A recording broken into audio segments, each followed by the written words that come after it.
Welcome to Red Line. On the left, we have pro-Israelis, and on the right, pro-Palestinians, stepping beyond the red line if they agree with the prompt. Step forward if you lost friends for speaking out.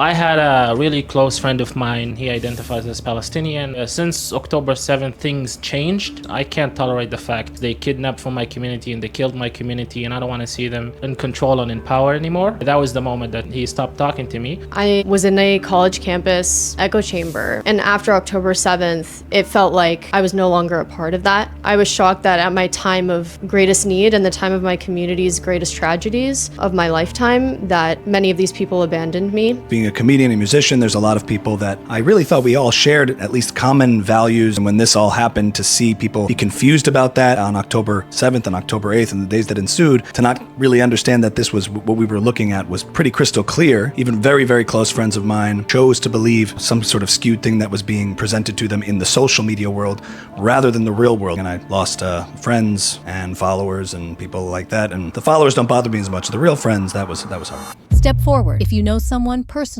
affected by October 7th.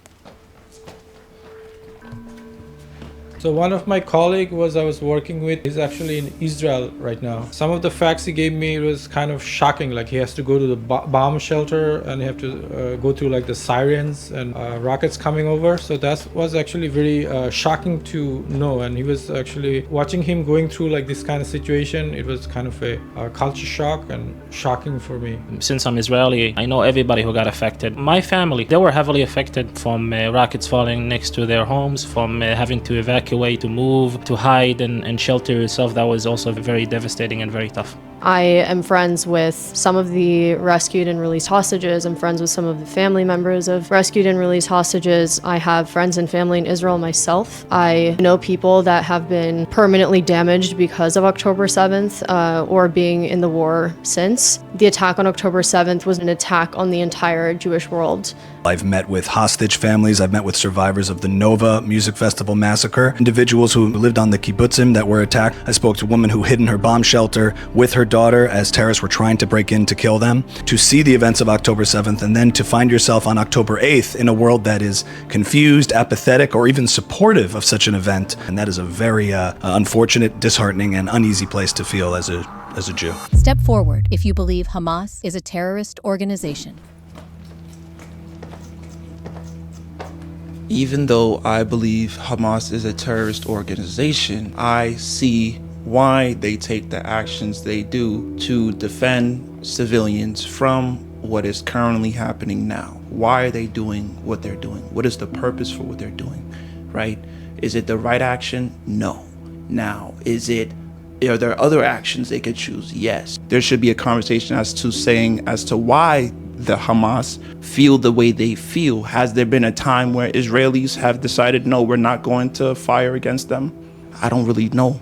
And so that's what I got. For me, it's as clear as day. Not because somebody told me their actions are terroristic, but I listened to the source directly. When I came across their covenant from 1988, I understood the end goal of that organization, which is to ethnically cleanse and erase the land of Israel and its Jewish history, and to establish an Islamic caliphate in the land of Israel today. Yahya Sinwar stood on stage and saying to people, bring your knife and go stab Jews wherever you see them. I don't see it as an organization that is seeking liberation or independence. In fact, they're oppressing the Palestinian people. Islamic leaders from MBS to in UAE to Morocco, and basically they understand that whatever the vision of Hamas and the Palestinian Islamic Jihad in Iran is, it's not good for Arabs, then it's definitely not good for the Palestinians. Step forward if you agree that social media has become a battleground of misinformation.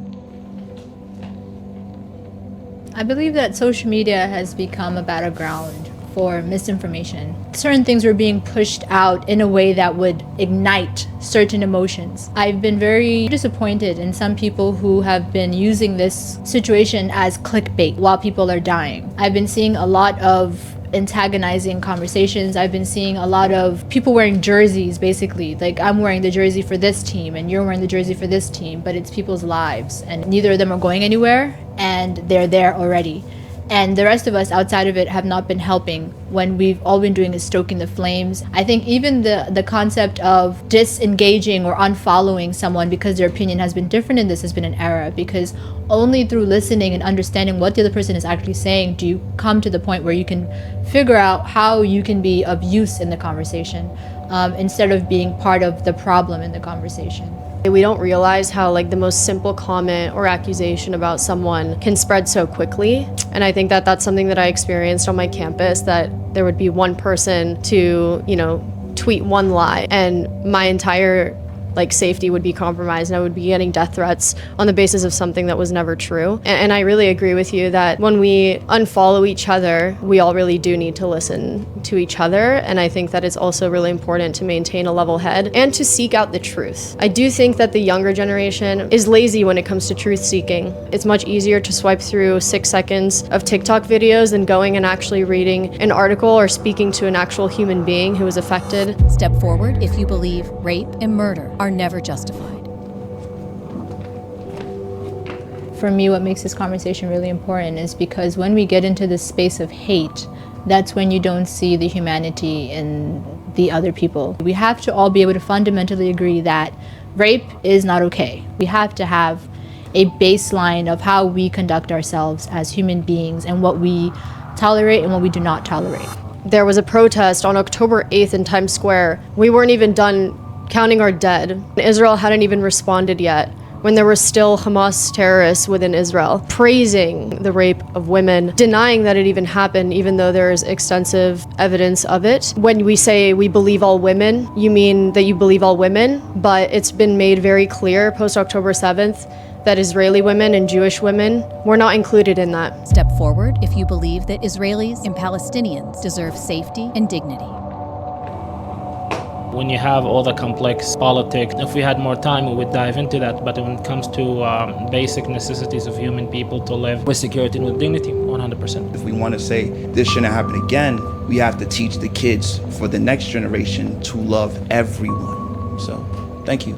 I was actually recently in a class at my synagogue, and my rabbi said that often we forget to humanize the other side, and it goes directly against our values as Jewish people. If it means that even one person, one human being, is losing security or dignity in this conflict, then we must fight to return it back to them. And when it comes to war or conflict, looks like a lot of the ideology, religious belief, they come crashing down. This is not even the things we should be talking about, and they should be innate, dignity, or if someone needs food, water. Safety and security and dignity are a godly given right, and I think that it's a right that we should all preserve for each other as well as ourselves as well as our neighbors. And I believe that the more you know thy neighbor, the more you can begin to love thy neighbor. I think there's this desire, which is understandable, for a both-sidesism, that either all sides are equally good or all sides are equally bad. I think we have to be very honest in judging in the aims and the values of the two people,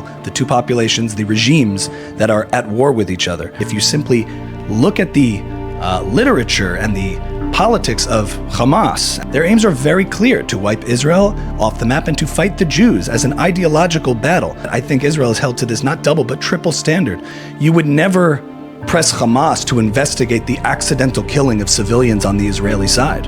You would never do that. That sounds so absurd. Why? Because it is their intention to kill Israeli civilians. Every single rocket that's fired at Israel is indiscriminate, targeting civilians. When Israel tries to respond and not target civilians, people confuse the idea of murder with death within a war, because to mix those two up undermines, I think, civilization and these ideas and concepts as a whole. In terms of dignity, if we want to end war and end fighting, you need to fight those regimes that want war, that want fighting. And I think Hamas is very clear on that the aims that they have and the regimes that support Hamas and all the enemies surrounding Israel want perpetual war until Israel is defeated. Thank you, everyone, for coming together.